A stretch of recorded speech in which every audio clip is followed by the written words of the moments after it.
Welcome back to this very special initiative and coverage today of the launch of Samarth by Hyundai. And who better to talk to us about it than the Minister for Social Justice and Empowerment, Dr. Virendra Kumar.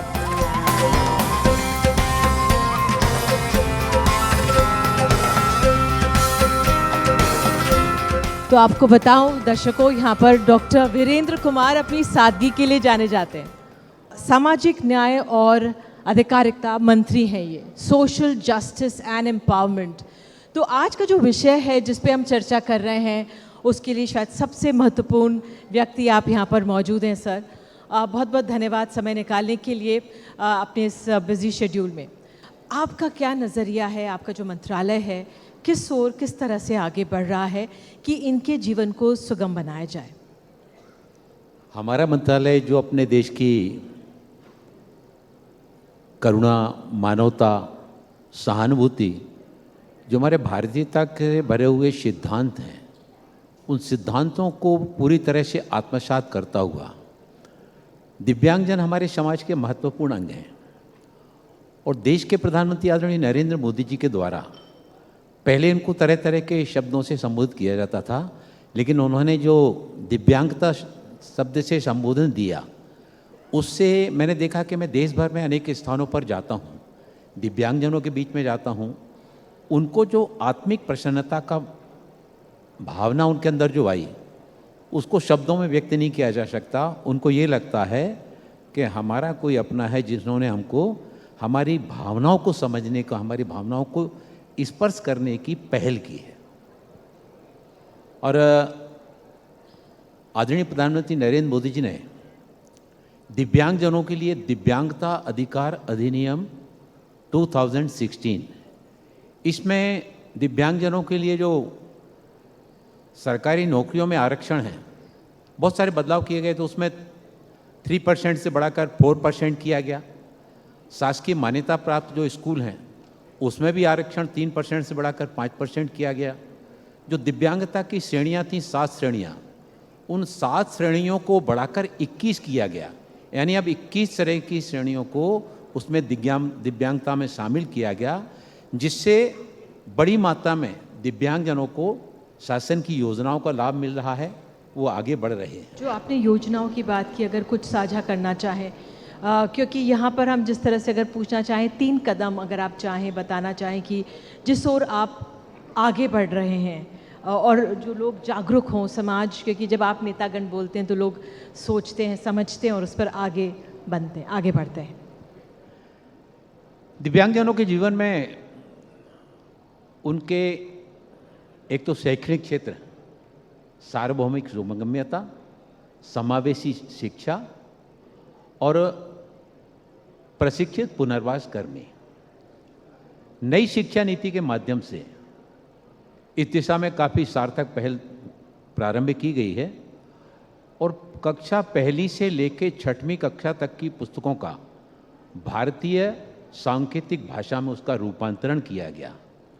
इसके साथ ही साथ Braille press की स्थापना की गई।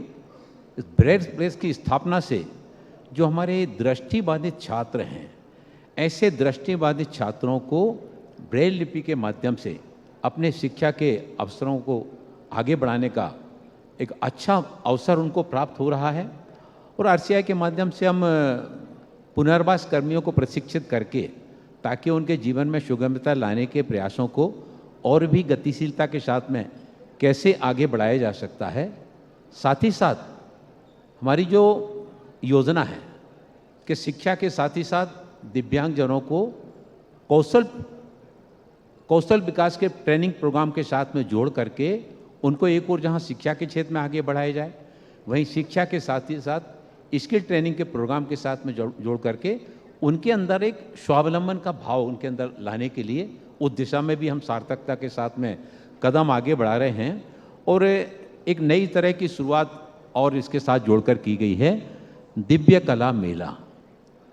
दिव्य कला मेले में अभी तक हमारे 9 मेले हमारे हो चुके हैं।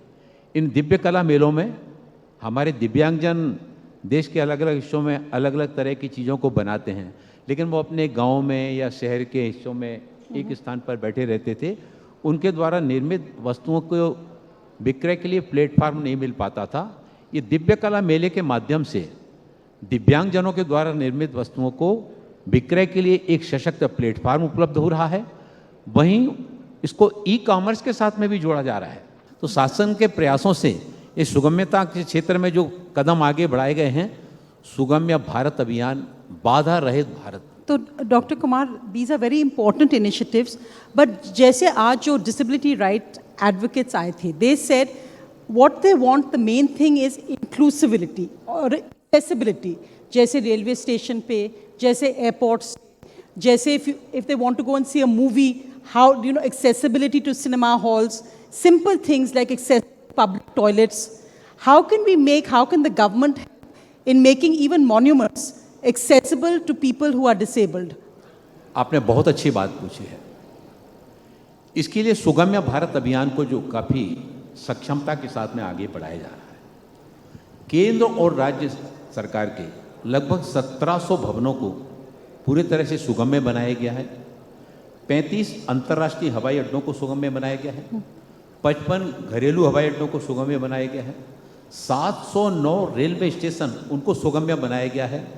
अब वो सुगम्य उनके चलिए, चाहे वो शौचालय की बात हो, रैंप की बात हो, हैंडल्स की बात हो, जब वो प्लेटफार्म पर या फ्लाईओवर पर चलते हैं तो उनको चलने के लिए अलग से टाइल्स लगाकर, ताकि उन पर चलकर वो जो है ना, चलते हुए आसानी से उनको पहचान हो जाती है कि हमको कहाँ से सीधे जाना है, कहाँ से हमको उतरना है। ऐसे बहुत सारे प्रयास सुगम्य भारत अभियान के अंतर्गत किए गए। लगभग 42,000 बसों को आंशिक रूप से और 8,000 बसों को पूर्णतः सुगम्य बनाया गया है। केंद्र और राज्य की लगभग 700 वेबसाइट को भी सुगम्य बनाया गया है जी। और सुगम्यता के क्षेत्र में हम काफ़ी सक्षमता के साथ में क्षेत्र में आगे बढ़ रहे हैं, बल्कि बहुत सारे हमारे दिव्यांगजनों का इस क्षेत्र में काफ़ी अच्छा सहयोग भी मिल रहा है। ये इनिशिएटिव, ये पहल जो हम कर रहे हैं, इसमें एक तथ्य ये भी सामने आया कि उसको जो भी तमाम स्कीम्स हैं, योजनाएं, उनको मॉनिटर किया जाए। आप का मंत्रालय या आप किस तरह से आंकलन करते हैं कि ज़मीन पर ये स्थितियाँ या योजनाएं पहुंच रही हैं? क्योंकि एक आंकड़ा ये आया कि 40% हमारे जो दिव्यांग या ऐसे वर्ग के हमारे लोग हैं, उनके पास रोज़गार के साधन नहीं है। तो किस तरह से आप मॉनिटर करते हैं? क्या आपका आंकलन रहता है?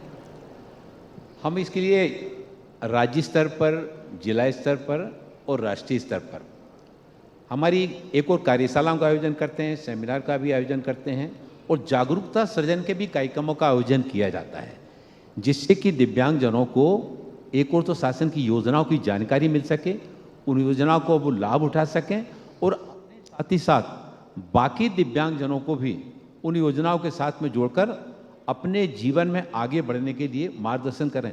तो ये केवल केंद्र सरकार और राज्य सरकार से अकेले नहीं, केंद्र सरकार और राज्य सरकार के साथ ही साथ समाज सेवी संगठनों, एनजीओ और जो हमारे प्रतिष्ठित व्यावसायिक प्रतिष्ठान हैं, ऐसे प्रतिष्ठित व्यावसायिक संस्थानों का भी सहयोग इसमें नितांत आवश्यक है। सभी मिलकर जब कदम से कदम मिलाकर आगे बढ़ेंगे तो दिव्यांगजनों के जीवन में न केवल सुगम्यता आएगी, वो आर्थिक रूप से स्वावलंबी बनेंगे, बल्कि जो भारत को विकसित राष्ट्र बनाने का सपना है, उस भारत को विकसित राष्ट्र बनाने के सपने में सबका साथ, सबका विकास, सबका विश्वास और उसमें सभी का सामूहिक प्रयास, ये उसमें दिव्यांगजनों का भी सामूहिक प्रयास उसमें जुड़ सके। हमारा जो आज का इनिशिएटिव पहल है, इसमें जो टैगलाइन है वो ये है, मंजिल उनकी साथ हमारा। और हंडे द्वारा जो ये समर्थ का कार्यक्रम इसको हम जब कर रहे हैं, इसमें एक ये महत्वपूर्ण पहलू ये भी है कि हम समाज को जोड़ें। लेकिन आप हमारे नेतागण हैं, जब नेतागण कुछ कहते हैं तो लोग सुनते भी हैं।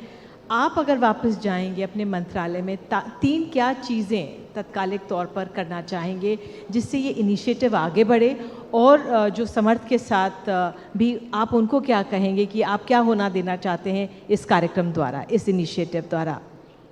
समर्थ के द्वारा यह जो कार्यक्रम का आयोजन किया गया है, मैं तो सबसे पहले उनके लिए हृदय से धन्यवाद देना चाहता हूँ। समाज के ऐसे सबसे संवेदनशील प्रसंगों को स्पर्श करने की जो पहल उनके द्वारा की गई है, यह अपने आप में काफ़ी प्रशंसनीय है। और जैसा कि मैंने आपसे पूर्व में कहा, दिव्यांगजनों के लिए सार्वभौमिक सुगम्यता, समावेशी शिक्षा और प्रशिक्षित पुनर्वास कर्मी, इन तीनों के माध्यम से हम दिव्यांगता के क्षेत्र में दिव्यांगजनों को उनके आर्थिक, सामाजिक, शैक्षणिक सशक्तिकरण की दिशा में काफ़ी सक्षमता के साथ में और इन पहलों को और भी ज़्यादा आगे बढ़ाने का, संकल्पों को सिद्धि तक पहुंचाने की भावना को हम जन जन तक पहुंचाना चाहते हैं, जिसमें समाज का भी सहयोग आवश्यक है, जिसमें केंद्र और राज्य सरकारों के साथ साथ एनजीओ का भी सहयोग आवश्यक है। और आपने इस संवेदनशील मुद्दे के माध्यम से हमारे दिव्यांगजनों के प्रति सरकार तो अपना काम कर रही है, लेकिन इसको ऐसे कार्यक्रम के माध्यम से मैं वास्तव में इसके लिए शब्दों का चयन नहीं कर पा रहा हूँ कि आपने इतने अच्छे विषय का चयन करके समाज के संवेदनशील हमारे भाइयों बहनों के बारे में सोचा और बताया गया कि काफ़ी बड़ी मात्रा में यहाँ पर हमारे दिव्यांग भाई बहन देश भर से आए, उनकी सफलता की सक्सेस स्टोरी भी यहाँ पर रखी गई। मैं तो दिन भर यहाँ नहीं रह पाया, लेकिन एक सफलता के संबंध में आपके सामने कहना चाहता हूँ। एक सत्येंद्र लोहिया नाम का नौजवान है, मध्य प्रदेश का है, ग्वालियर का है, और उसने अभी पिछले दिनों इंग्लिश चैनल को दोनों तरफ से पार किया। दिव्यांग नौजवान ने एक विश्व रिकॉर्ड बनाने का काम किया। ऐसे भी दिव्यांगजनों के बीच में प्रतिभाएं हैं, इन प्रतिभाओं को ढूंढ करके और हमारे दिव्यांगजनों के लिए एक मॉडल के रूप में आगे लाने का काम, कि दिव्यांगजनों के अंदर न प्रतिभा की कमी है, न उनके अंदर परिश्रम की कमी है, न उनके अंदर पुरुषार्थ की कमी है, न उनके अंदर पराक्रम की कमी है। उनकी क्षमताओं को आगे बढ़ाने की जो पहल आपके द्वारा की जा रही है, उसके लिए मैं आप सबका हृदय से बहुत बहुत धन्यवाद और आभार करना चाहता हूँ। Dr. Kumar, thank you so much for supporting this initiative. Or they said today कि not just disability, it is a super ability. And I think we've seen that with all this support and the wonderful success stories, that your words will be something which will inspire many. Thank you so much, Dr. Kumar. Thank you. Thank you.